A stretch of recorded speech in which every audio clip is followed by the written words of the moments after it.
पर्यावरण एवं पारिस्थितिक तंत्र की मुख्य अवधारणाएं। देखते हैं बेसिक कॉन्सेप्ट्स।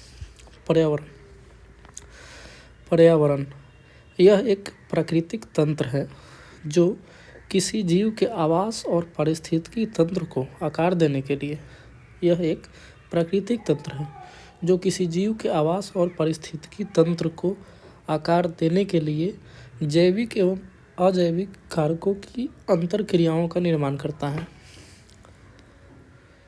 ठीक है।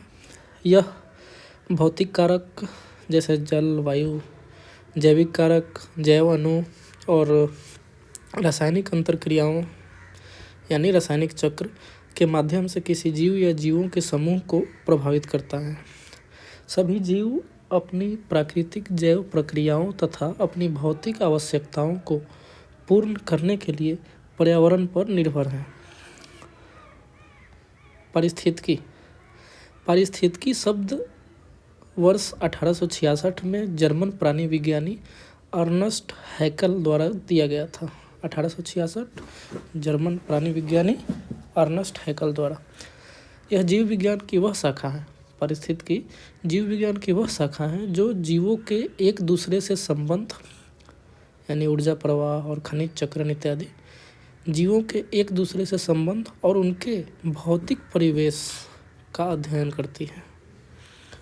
यह व्यक्तियों, जीवों, जनसंख्याओं, समुदायों, पारिस्थितिक तंत्र, बायोम तथा जीव मंडल जैसे पारिस्थितिक संगठन के विभिन्न स्तरों का अध्ययन करता है।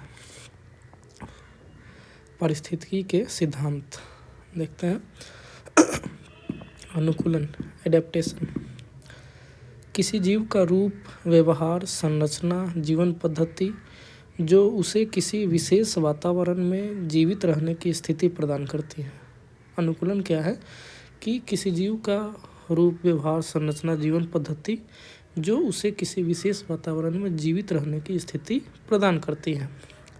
इसके प्रकार हैं जैसे मॉर्फोलॉजिकल, फिजियोलॉजिकल, बिहेवियरल।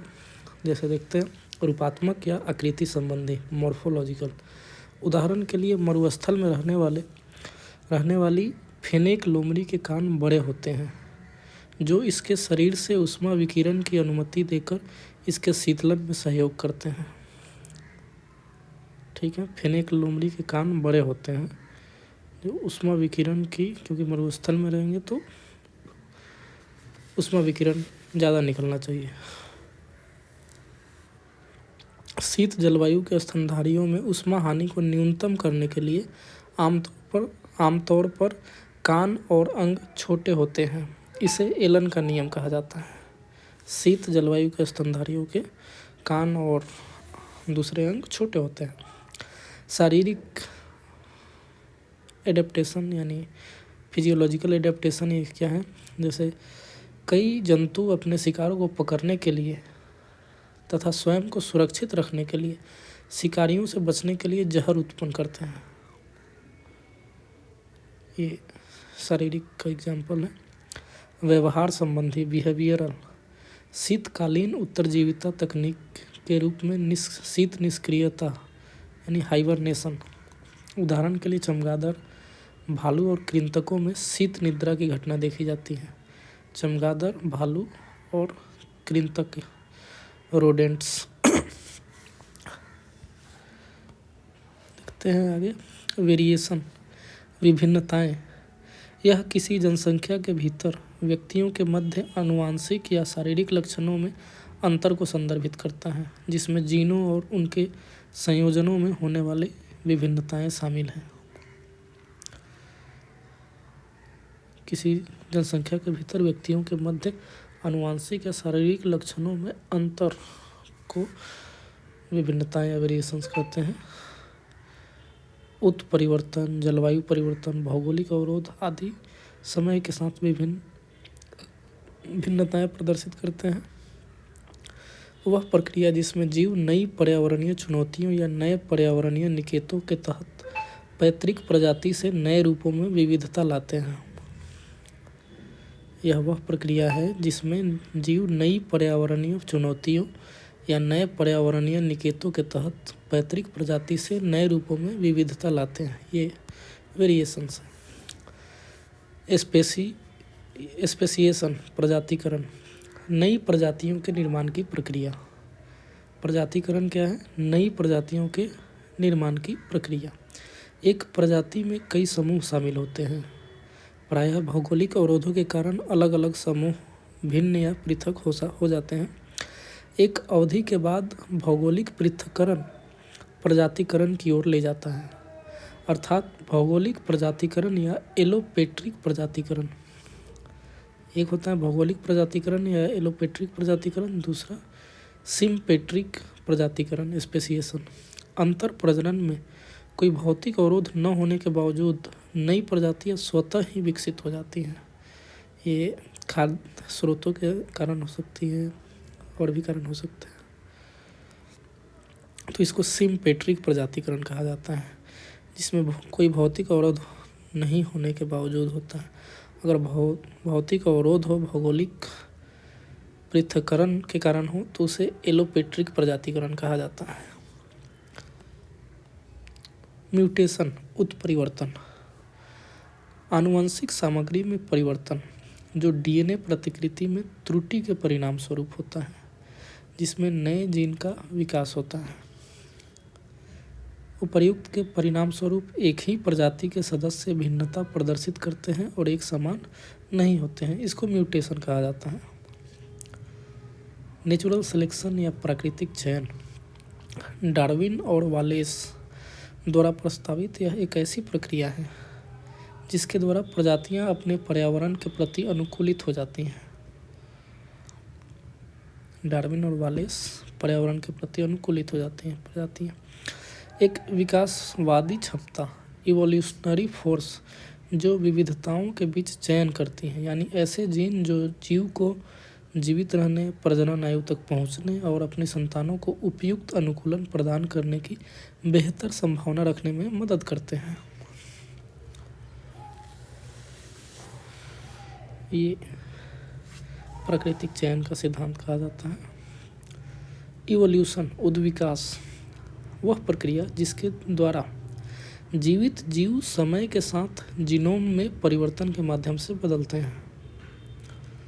उद्विकास क्या है? वह प्रक्रिया जिसके द्वारा जीवित जीव समय के साथ जीनोम में परिवर्तन के माध्यम से बदलते हैं। यह नई प्रजातियों को जन्म दे सकता है और प्राकृतिक चयन, विविधता आदि के माध्यम से जीव को वर्तमान पर्यावरण के लिए उपयुक्त बना सकता है।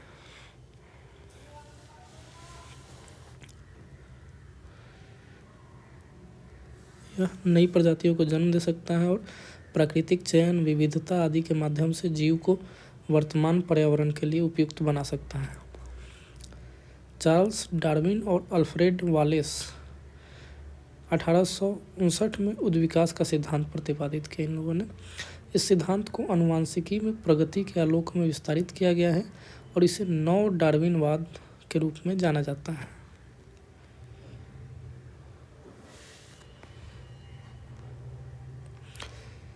ठीक है। विलोपन एक्सटिंक्शन, पृथ्वी से किसी प्रजाति का पूरी तरह से विलुप्त होना। यह मुख्य रूप से पर्यावरणीय परिवर्तनों, जैविक प्रतिस्पर्धा या बदलते पर्यावरण से निपटने के लिए पर्याप्त तेजी से विकसित होने में असमर्थता के कारण होता है। वर्तमान में छठा सामूहिक विलोपन, सिक्स्थ मास एक्सटिंक्शन, यह मानव जनित विलोपन है।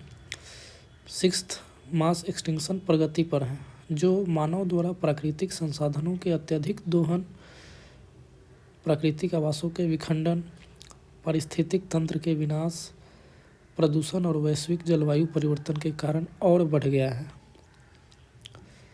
कुछ प्रजातियां हैं उनको देख लेते हैं जो विलुप्त हुए हैं। डोडो 1681 में यह विलुप्त हुआ। पर्यावास इसका था मॉरिशस 1। विलुप्त होने के कारण मानव द्वारा अत्यधिक शिकार और पुनः स्थापित प्रजातियों द्वारा शिकार, जैसे चूहे, सुअर द्वारा इसका शिकार किया गया।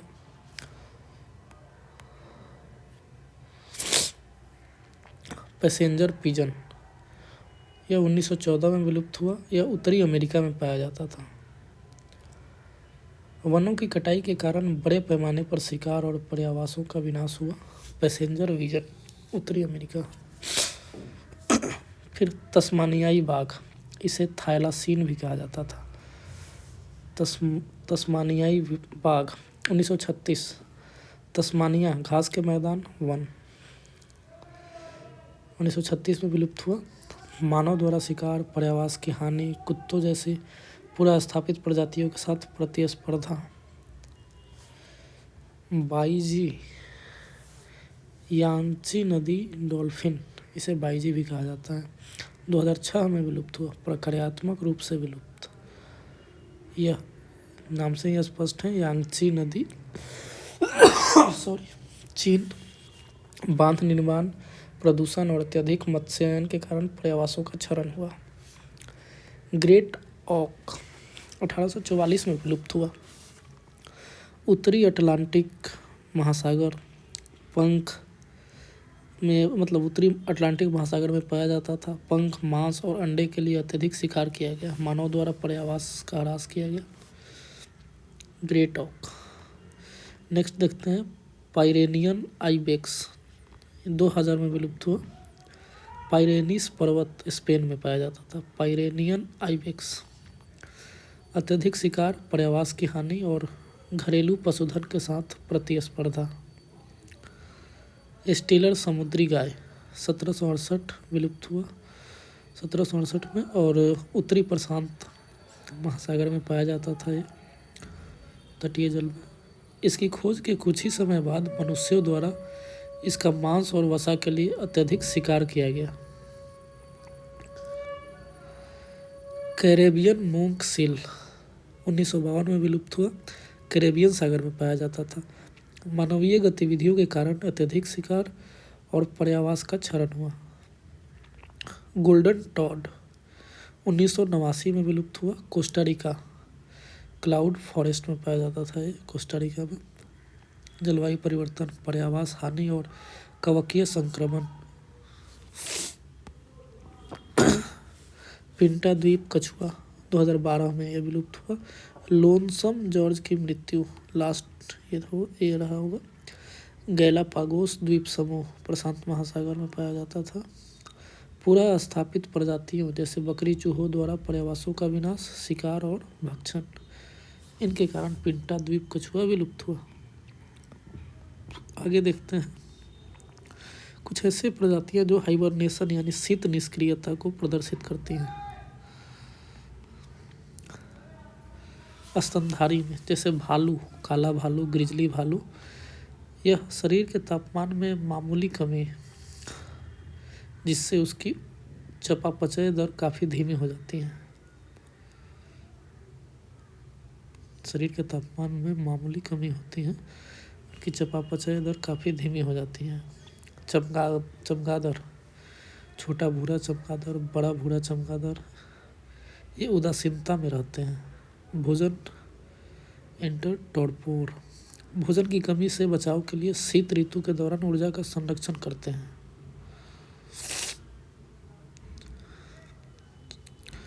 स्थलीय गिलहरियाँ जैसे आर्कटिक स्थलीय गिलहरियाँ हैं, इनके शरीर का तापमान लगभग 0 स्तर तक गिर जाता है। हेजहोग, यूरोपीय हेजहोग जैसे एग्जाम्पल है, इनका हृदय गति और शरीर का तापमान काफ़ी कम हो जाता है। मार्सुपियल्स, उदाहरण के लिए माउंटेन पिग्मी पोसम, ऑस्ट्रेलिया के अल्पाइन क्षेत्रों में महीनों तक शीत निद्रा में रहते हैं।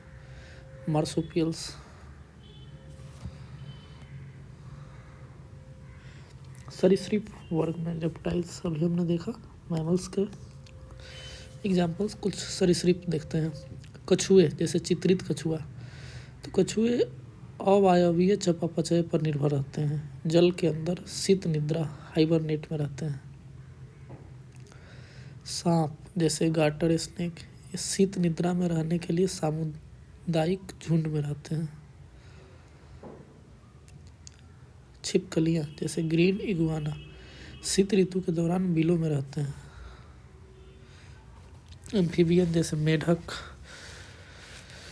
वुड फ्रॉग, बुल फ्रॉग शरीर का तापमान बनाए रखने के लिए एक विशिष्ट पदार्थ का उत्सर्जन करते हैं। सैलामेंडोर जैसे चित्तीदार सैलामेंडोर, यह भूमिगत या जलीय वातावरण में हाइबरनेट करते हैं। निम्न चयापचय गतिविधि की अवस्था। मत्स्य वर्ग, कार्प जैसे कॉमन कार्प निम्न गतिविधि के साथ जल निकायों के तल पर हाइबरनेट करते हैं। कैटफिश, शीतकाल में चयापचय धीमा हो जाता है। कीट वर्ग, गुबरैला जैसे लेडीबग, गुबरैला लेडीबग शीत निद्रा के दौरान गर्माहट के लिए आश्रय वाले स्थानों पर समूह बनाते हैं।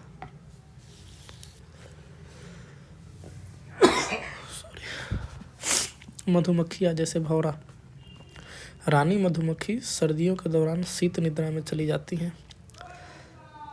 तितलियाँ जैसे मॉर्निंग क्लॉक वृक्षों के खोखले हिस्सों या दरारों में शीत निद्रा में रहते हैं।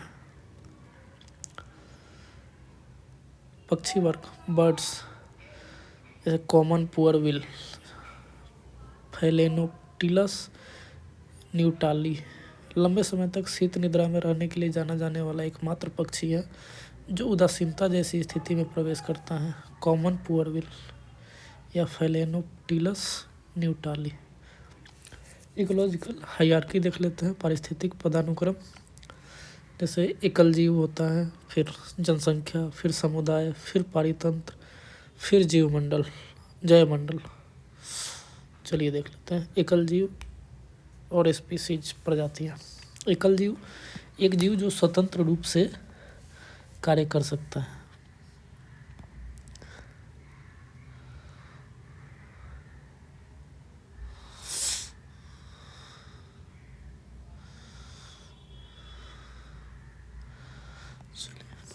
प्रजातियाँ, जीवित जीवों का एक समूह जिसमें समान जीव होते हैं जो जीन का आदान प्रदान करने में सक्षम होते हैं। उदाहरण के लिए होमो सेपियंस।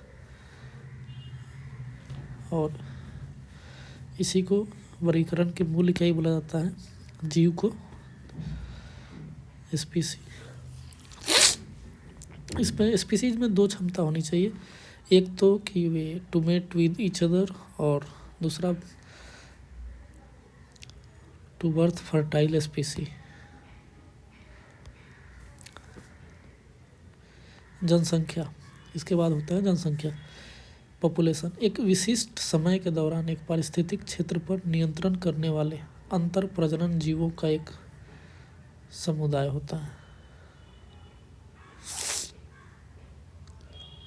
पॉपुलेशन में एक ही प्रजाति की संख्या ली जाती है। समुदाय, प्रमुख अथवा प्रभावशाली वनस्पति के स्वरूप के नाम पर इसका नाम रखा गया। उदाहरण के लिए एक चारागाह समुदाय में घास का प्रभुत्व होता है, इसलिए इसमें जड़ी बूटियाँ, वृक्ष आदि, हालांकि इसमें जड़ी बूटी, वृक्ष आदि भी हो सकते हैं। प्रमुख समुदाय, बड़े आकार के और अपेक्षाकृत स्वतंत्र, वे केवल बाहर से मिलने वाली सूर्य की ऊर्जा पर निर्भर रहते हैं, जैसे उष्णकटिबंधीय सदाबहार वन। ये प्रमुख समुदाय हुए। गौण समुदाय होते हैं आसपास के समुदायों पर निर्भर, इन्हें सोसाइटीज कहा जाता है। वे एक प्रमुख समुदाय के भीतर द्वितीयक समुच्चय होते हैं, जैसे गाय के गोबर पर लाइकेन का समूह। स्थिर समुदाय, इनमें वर्ष दर वर्ष उत्पादकता में कोई विशेष परिवर्तन नहीं दिखता है। ये कभी कभार होने वाले अव्यवस्था और विदेशी प्रजातियों के आक्रमण के प्रति लचीले होते हैं।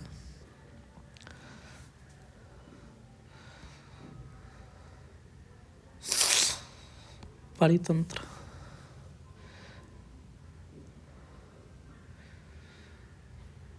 पारिस्थितिकी की संरचनात्मक और कार्यात्मक इकाई। स्ट्रक्चरल एंड फंडामेंटल यूनिट, जहाँ जीवित जीव एक दूसरे एवं आसपास के वातावरण के साथ अंतरक्रिया करते हैं। इसमें संरचनात्मक का मतलब हुआ बायोटिक और नॉन बायोटिक कंपोनेंट होते हैं इसके, और फंक्शंस का मतलब, और फंडामेंटल का मतलब हो गया फंक्शन करता है, प्रोडक्टिविटी, ये सब इसके फंक्शंस है।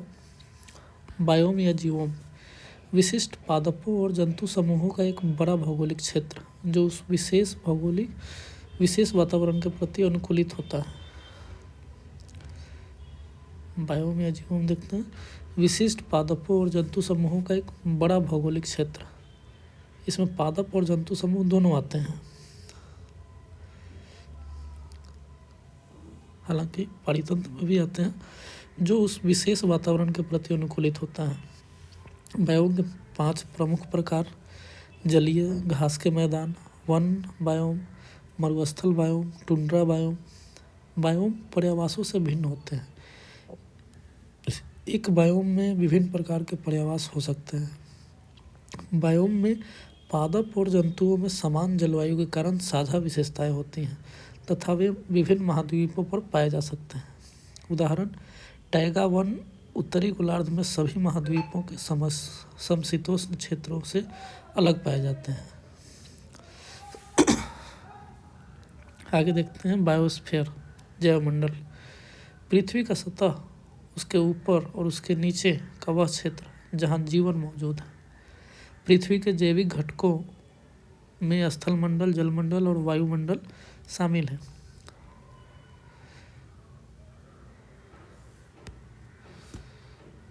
उत्तरी और दक्षिणी ध्रुवों, अत्यधिक ऊंचे पर्वतों, अत्यधिक गहरे महासागरों के चरम पर अनुपस्थित होता है जैवमंडल।